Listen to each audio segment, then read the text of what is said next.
Welcome to the Salmon Runs YouTube. Enjoy the video.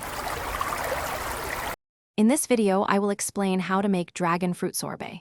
First, gather your ingredients for this vibrant, refreshing treat. This simple recipe ensures a naturally sweet and incredibly delicious dessert that's perfect for any occasion. We'll walk through each step, from preparing the fruit to achieving that perfect, scoopable consistency.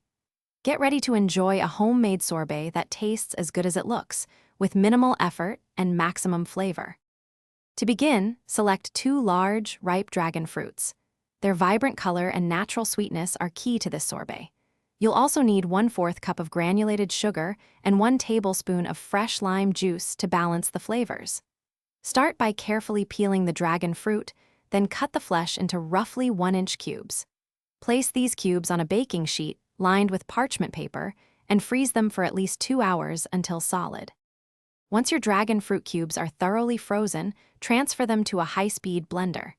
Add the 1/4 cup of sugar and the 1 tablespoon of lime juice.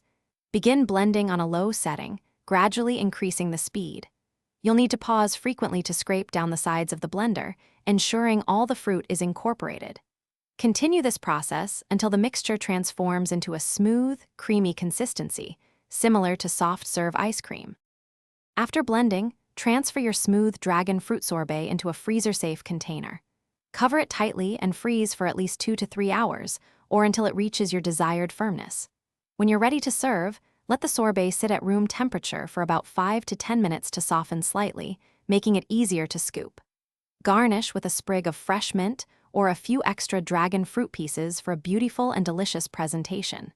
Enjoy your homemade, refreshing treat. Thanks for watching. Consider subscribing if we helped you.